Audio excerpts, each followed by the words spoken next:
Hey y'all, it's Amanda. Welcome back to the channel, and today we're going to talk about my April TBR.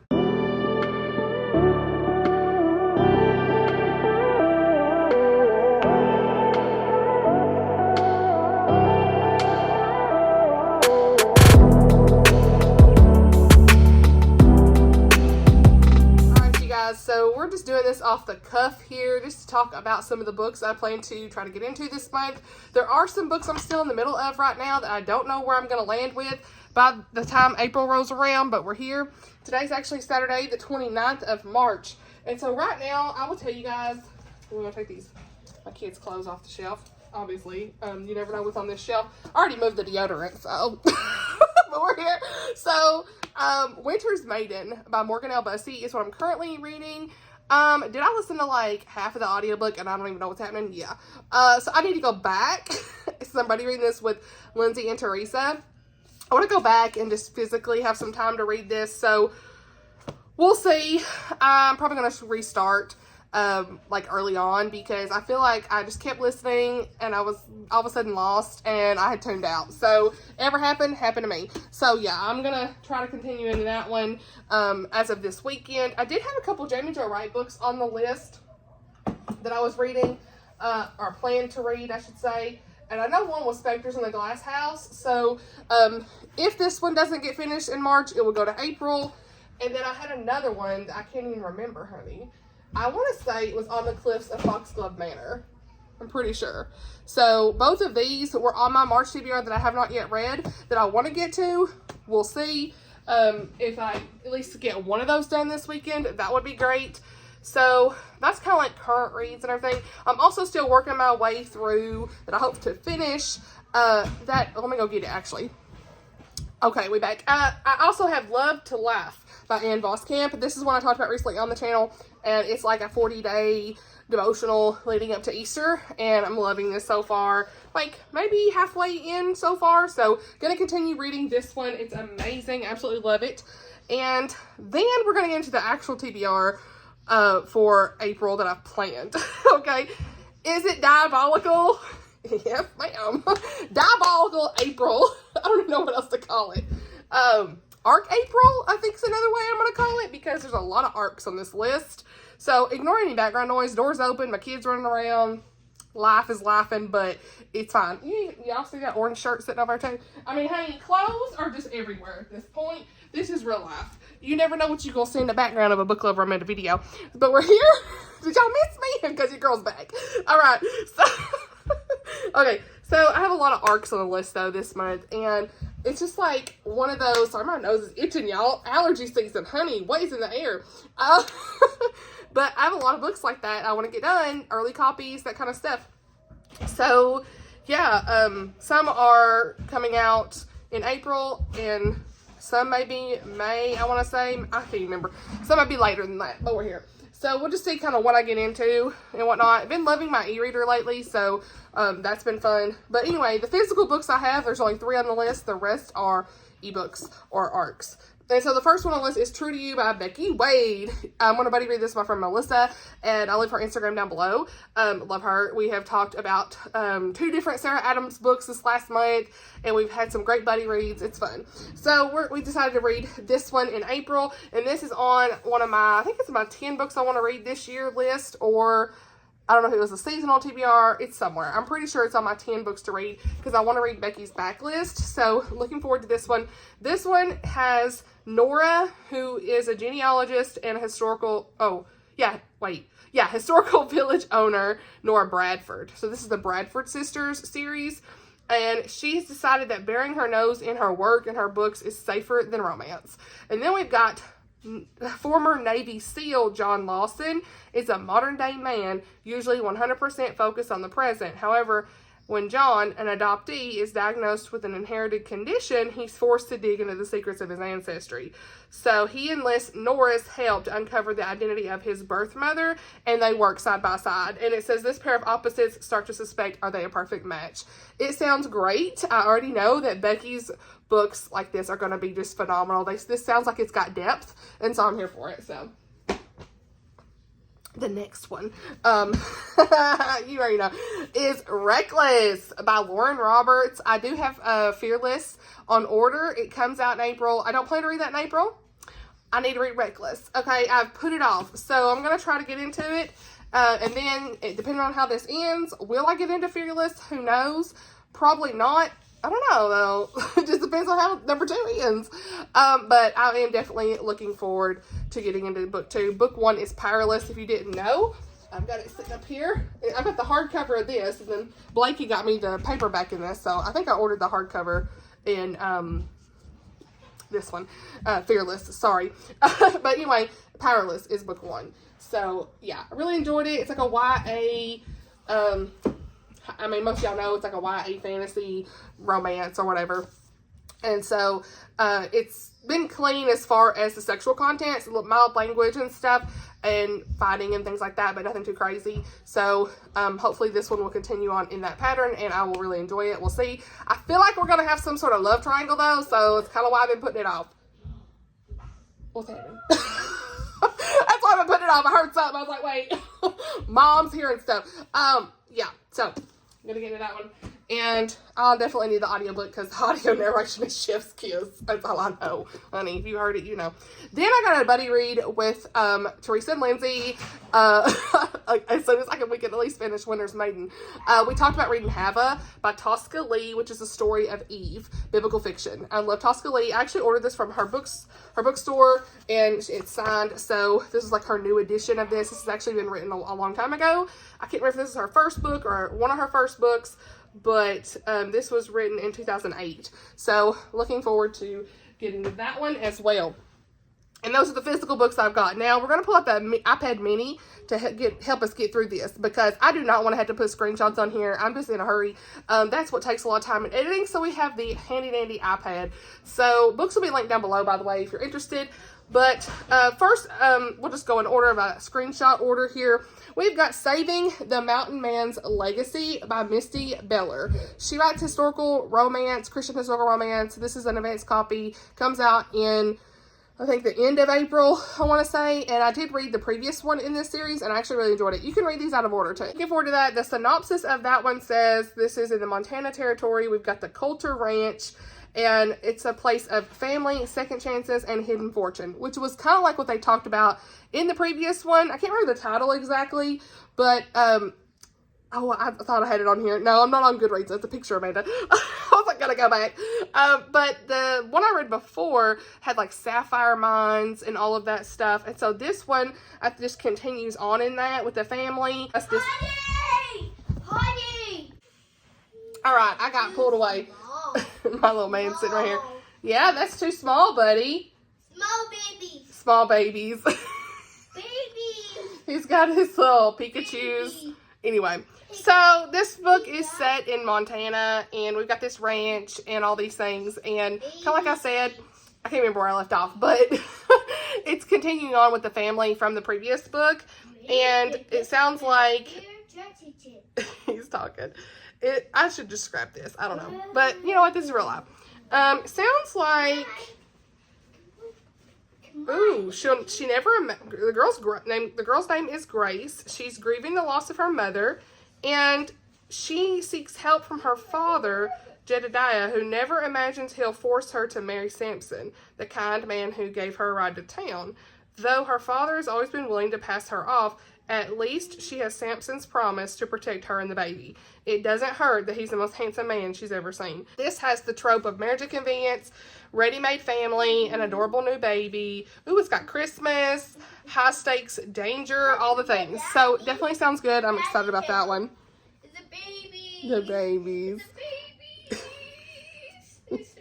Ain't he sweet? All right, next on the list we've got... I'm literally keeping this because this is so real.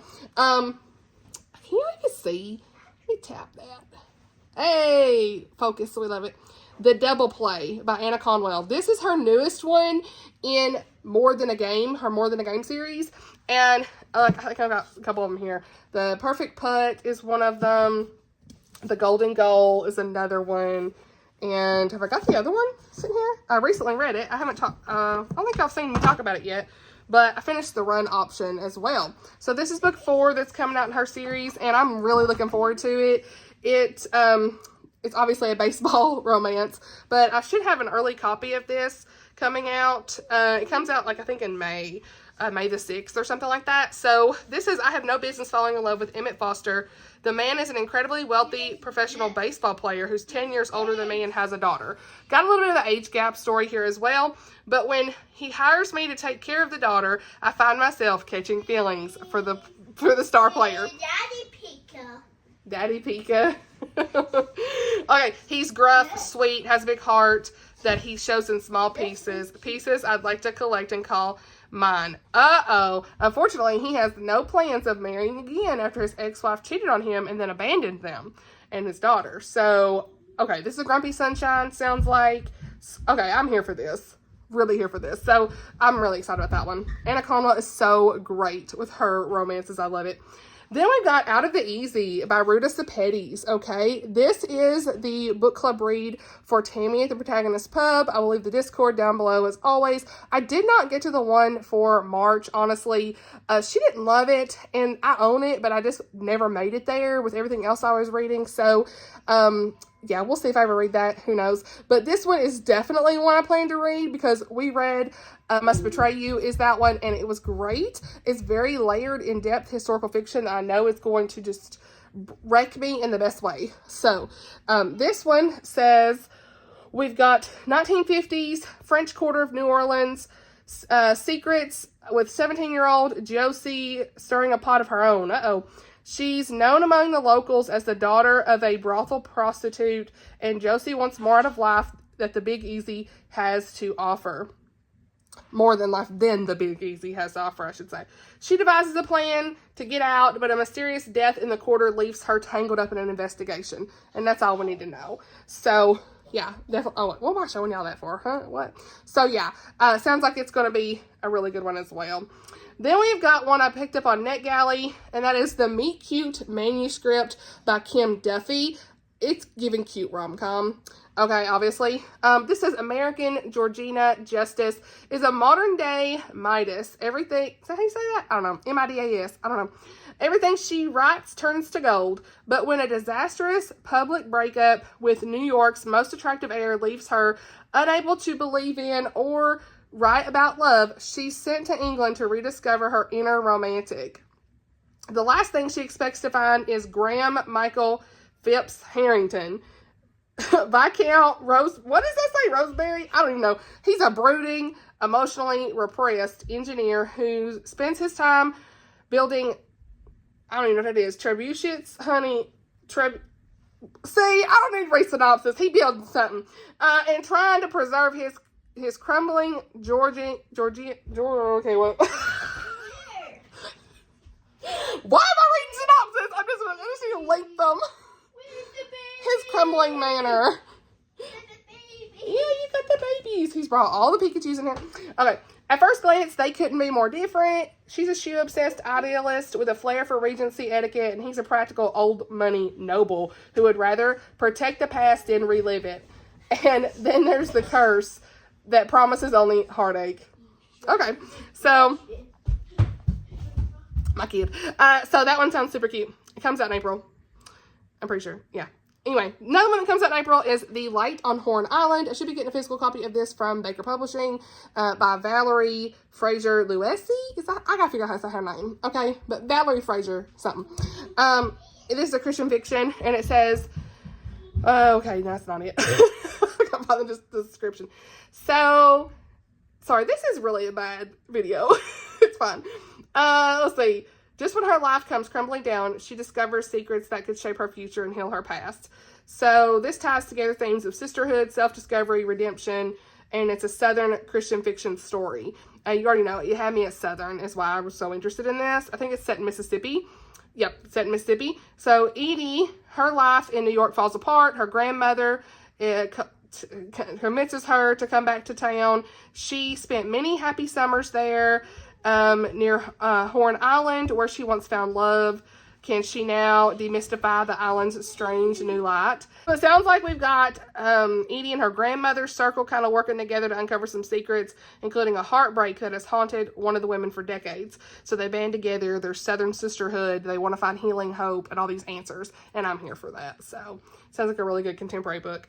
Then we've got one that I was recently approved for on NetGalley that I am really pumped about, and that is 3 Blue Hearts by Lynne Kelly. Now, this actually does not let you send it to Kindle, and if I knew that, I probably wouldn't have applied, but I did, because I knew it'd be a short middle grade. I actually didn't even expect to get approved, but they did. It's like Random House Publishing, so I was like, okay, cool, but it's only on the the NetGalley app that I could read this, and so that's a bummer, but it's, once I downloaded it, it said something about like I only had 60 days, so I need to go ahead and read it. This comes out in October. I don't know if you can renew on the NetGalley app if it's expired, but like I don't want to miss that opportunity, so I'm just going to go ahead and try to read this. I really liked Song for a Whale by this author, so, you know, we're here for it. And this says, wrong, here we go.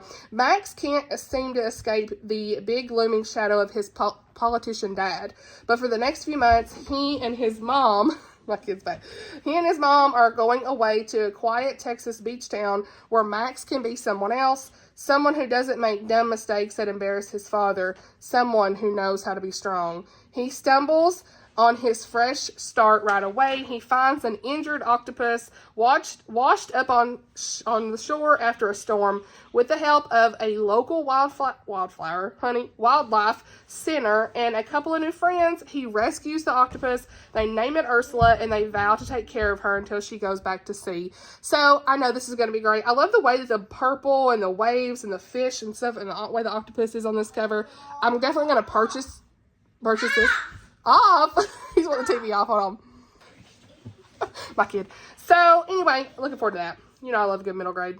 And I actually want to try to read more middle grade, like, throughout the year instead of just in March. So, then we've got Oshina's Patreon buddy read, we'll say.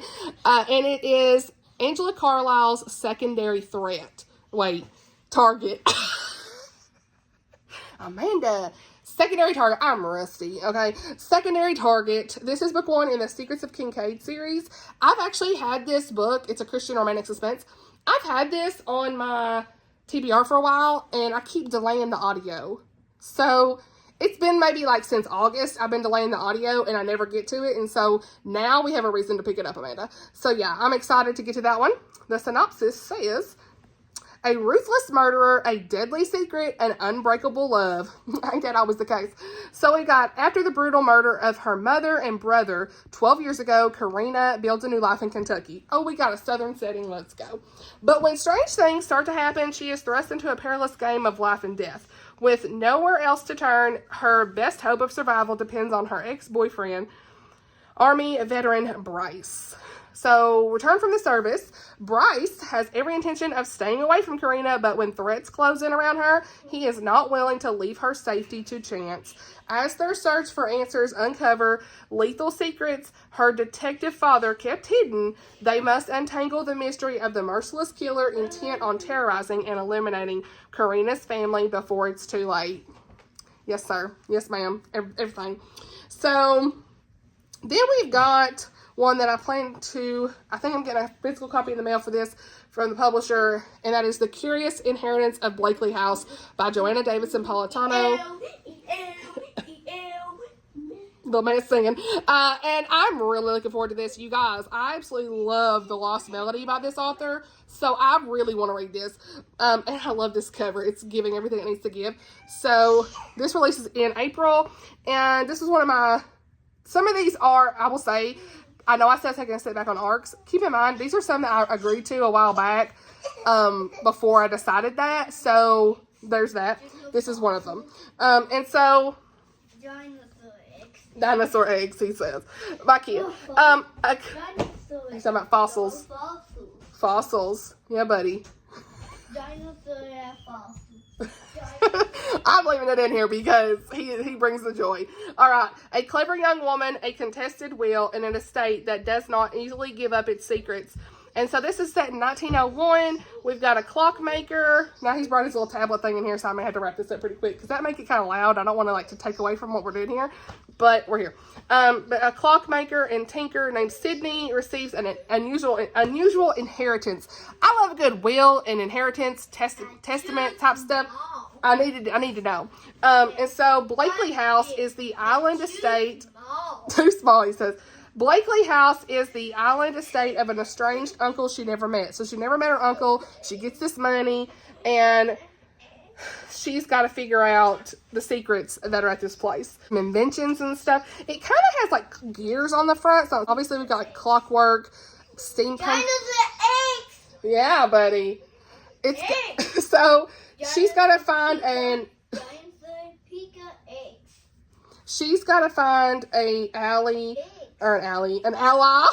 Amanda, in the estate's butler, who's an ex-adventurer, is on the island many years ago. And so a mysterious man washes ashore that upsets everything, and she has to prove that she did inherit the late master's brilliance as well as his property, or somebody else will. So I love that kind of stuff, and that's what really intrigued me with this. So really looking forward to that. Then we've got The Voice We Find by Nicole Deese. This is also one that I committed to a while back that I'm pumped about because I loved book 1 and 2. You could read them separately. You didn't have to read them in order, so I'm assuming this one will be too, but I'll let you know. It's kind of set in that Fog Harbor area that the first 2 books were set in. The first one, I'll just go ahead and pull it out here. The first one is The Words We Lost, and the second one is The Roads We Follow. And these could be read independently of one another. They didn't even mention the couples that if I remember right, in the second one that the first one had. It was just kind of like the same bookstore area and that kind of stuff. So yeah, this one I'm definitely looking forward to, though. I've heard nothing but good things from those who have read it already, and I should be getting a physical copy in the mail soon. Love the cover. But this says 2 voices, 1 story, a chance to rewrite their future. So we've got Sophie Wilder, who returns home to California with nothing more than a failed Broadway career and a geriatric cat. She's stuck working at the family's winery when her egotistical brother and desperate for a way to revive her active acting dreams, she takes a side gig as an audiobook narrator, which I love because you don't see a lot of that stuff. Like normally you have like an author, but not a narrator, so that's cool. But she's going to be one for the Fog Harbor bookstore, so that's kind of like how I think it's going to be tied in. But she's getting mixed up in the life of her reluctant sound engineer, and that was never part of her plans. So we got August, I can't even say his name. So then we got August Tate, and he is reeling from taking on guardianship of his teen sister, and he is determined to find a solution to her degenerative hearing loss and prevent his private recording studio from going under. And so he agrees to produce audiobooks for part-time. So that's how they're going to be tied together. And so I'm looking forward to seeing how that goes. Looks like it's got some depth and emotions here. I'm here for this. So then we've got First Love, Second Draft by Becca Kinzer. This is one I'm a little nervous going into, I'm not going to lie, because of some of the early reviews. So take me with a grain of salt. I'm telling you I'm reading it, but I am nervous. If you've read it, please let me know. But there's like an average rating of like 3.2 stars on this, and I'm just a little nervous because it's had very mixed reviews. So I've got the ebook on it, and that's how I'll be reading it through NetGalley. So this comes out in April. So the girl is a romance author, burned out on love. He's her famous baseball star ex-husband, and there's some dynamic with them that I'm going to be interested to see how that goes. I've never really read like a second chance ex-husband story, so maybe that's part of some of the, I guess, conflicting reviews. I don't know. It sounds like it's a little controversial. Who knows? Grace's nephew is in this as well. Not really sure. There's another point of view in this too that some have said is kind of jarring in the middle of it, that it's like takes away from the main story, and that's some of the criticism I've seen. But again, I want to go into it blind and just kind of see what do I think, you know? So I'm not going to say too much more. There's a long synopsis. I'm kind of wanting to wrap this up, but that's on my list to get to. I just don't really know where we're going to end up with it. But that's kind of everything I think I have on my list for this month. I hope so anyway. I'll go back to my Canva. I've been using Canva for like keeping up with TBRs because I have no idea. I'm wanting to try to like keep my goals and everything on track with like trying to get the books done. I still need to read Gabrielle Myers book 4. I still haven't read Across the Ages. I don't see that happening in April, honestly. So maybe May when her newest comes out. But it's one of those things of like, I just haven't had the desire to get to it for some reason. I don't know. Am I crazy or what? But I will get to it. I promise. So I'm just scrolling through here to see if I forgot something. So let's see. Yeah, that's it. So I kind of had this little graphic going. I kind of added this on the end, y'all. Look, not me adding this at the end over on top just so I can keep up with it. It don't fit in the graphic. I was going to put those on Instagram, but something's going to have to go. I don't know if I'll read all these, but that's kind of what's on my list. I'm not participating in any reading challenges or readathons. I'm trying to prepare for just, you know, getting these reviews done, commitments done, and then in May, we'll have the Southern Charm readathon coming, so the announcement will be coming for that soon. I've already got my co-host and everything squared away for that, so looking forward to that and sharing that with you guys. We've got all new prompts, so yay, that'll be fun. But yeah, we'll see what's coming up this month. I don't know, I'll let you guys know where I end up with stuff, and the wrap-up should be coming soon. I've literally got a whole stack of books for the wrap-up. It's insane. I don't know. I just read a lot in March. I should have done a mid-month wrap-up, but taking the break was more needed. So, yeah, that's kind of everything on my list. Let me know if you've read any of these books. Let's chit-chat below. Sorry for all the chaos with my kid, but you know what? Real life, and I'm not cutting it out. So, I love you guys so much. Thank you so much for watching, and I'll see you in the next video. Bye, y'all.